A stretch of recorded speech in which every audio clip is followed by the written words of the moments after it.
dalam bentuk diagram gambar dengan benar. Yang ketiga, kalian dapat membuat diagram batang. Siapa yang pernah melihat diagram batang? Belum ada yang pernah melihat? Belum ada yang pernah melihat diagram batang ya. Berapa berat badan kalian? Coba dulu. Terus siapa berapa? Tahu semua ya berat badan kalian berapa? Tahu. Nah, nanti berdasarkan berat badan kalian kita bisa membuat suatu diagram. Sekarang ibu punya contoh diagram. Nih, ini namanya diagram batang. Terus ini jenis-jenis diagram batang. Nah, jenis diagram batang itu ada yang bentuknya vertikal, ada bentuknya horizontal, samping, ada bentuknya block-pen, ada bentuknya rectangle. Nah, sekarang ini namanya diagram garis. Jenis diagram ini diagram garis. Nah, yang ini diagram lingkaran. Karena bentuknya lingkaran, jadi namanya diagram lingkaran. Ini diagram batang, ini diagram garis, ini diagram lingkaran.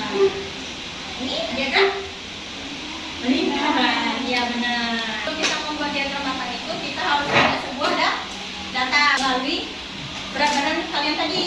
Terus kita buat tabel. Ini gua akan membuat tabel berat badan siswa. Berat badannya tadi ada yang dari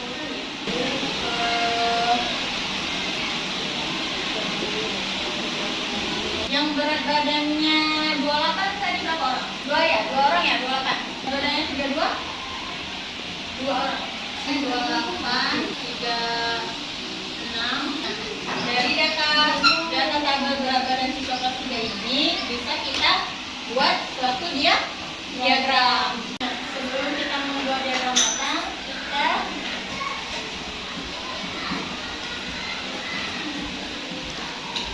kita membuat garis variabel. Garis variabel itu ada variabel X dan variabel Y. Jadi variabel X itu dia ada variabel horizontal, garis horizontal. Ini variabel, ini namanya garis variabel X. Ini namanya garis variabel X. Ini namanya garis variabel Y. Garis variabel X ini variabel berupa variabel bebas seperti berat badan, terus tahun, bulan, ya. Dia menggunakan tentang variabel bebas. Kalau variabel Y berisi tentang jumlah atau frekuensi. Jadi yang kita tulis di variabel X ini adalah apa tadi? Berat badan. Kita tulis dulu berat badan untuk di variabel X. Nah, terus variabel Y kita tulis benar jumlah siswa. Nah, yang berat badannya 27, jumlah siswanya berapa?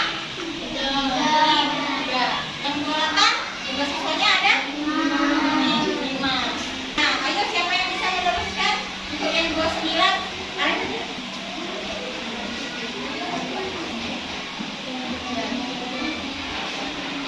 Ayo, satu lagi yang coba. Benar ya teman-teman kalian, tepuk tangan dulu untuk teman kalian yang lain. Jadi kalian sudah mengerti belum tentang diagram batang? Jadi diagram batang bisa kita buat karena adanya suatu data. Di sini ada data tentang tabel berat badan. Nah, dari data tabel berat badan ini kita bisa membuat diagram batang. Kita bisa menarik garis variabel X dan variabel Y. Variabel X tadi ada variabel bebas seperti tahun, bulan, berat badan ya. Kalau variabel Y itu berisi tentang jumlah dan frekuensi. Ini namanya variabel suhu Y. Ini variabel suhu X. Diagram batang itu yang bentuknya seperti persegi panjang. Ini diagram batang. Ayo kita sama-sama ya mengerjakannya. Yang 27 berapa jumlah siswanya? 4.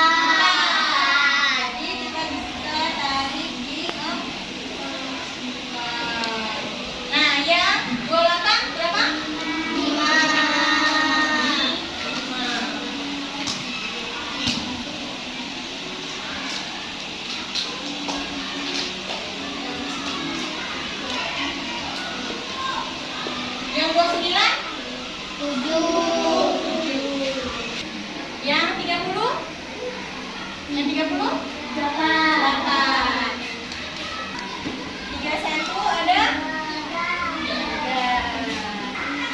Kita sudah belajar tentang diagram batang berdasarkan tabel berat badan siswa kelas 3.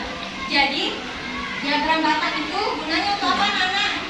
Diagram batang itu untuk memudahkan kita dalam membaca suatu data. Jadi suatu data itu bisa lebih mudah membacanya dengan diagram batang. Nah, dari diagram batang ini coba kalian baca. Misalnya berat badan siswa yang 27 kilo, berapa siswa? 4. Yang 28? 5. 29? 30? 31?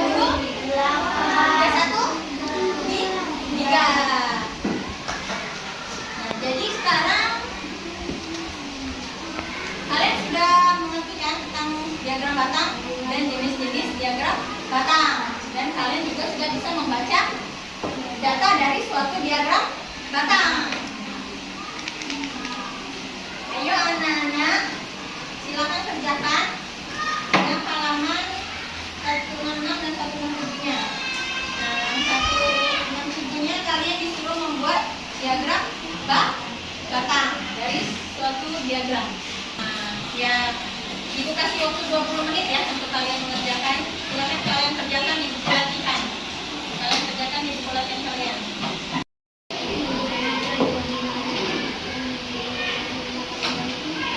Jika sudah, boleh kumpul di meja ibu ya, anak. Dari yang kita pelajari tadi, apa yang sudah kita pelajari hari ini? Coba. Ya, tabel, berat badan, diagram batang, terus jenis-jenis Diagram. terus diagram apa lagi tadi kita belajar? Ya, lingkaran. Terus?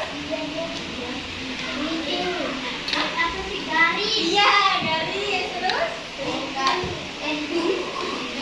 Ya, dari yang kita pelajari hari ini, pelajaran yang mana yang paling kalian sukai?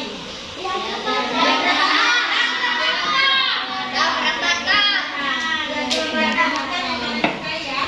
Jadi sekarang hari ini tadi kita sudah belajar yang namanya diagram batang. Jenis-jenis diagram batang tadi terdiri dari diagram batang, terus diagram garis, diagram lingkaran. Nah, fungsi diagram batang ini untuk menampilkan sebuah data.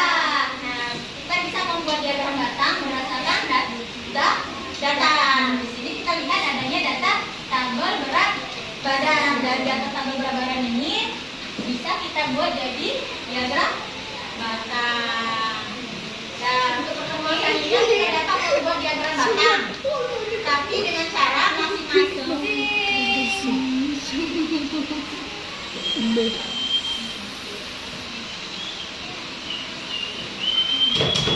Jadi untuk pertemuan selanjutnya kita bisa membuat diagram batang, tapi dengan cara masing-masing bisa mencari data tinggi badan. Satu anak bisa mencari 5 data anak tinggi badan. Misalnya contohnya Alena, untuk data Alena bisa tanya 5 orang anak, setiap 5 orang anak, ya bisa untuk setiap orang anak itu bisa untuk data satu siswa.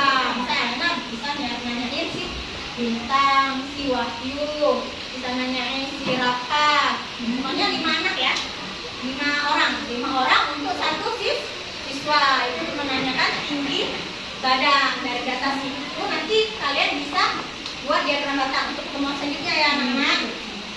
Dan cukup sampai di sini dulu ya pelajaran kita hari ini. Kita akhiri dengan doa bersama. Ketua kelas baca doa.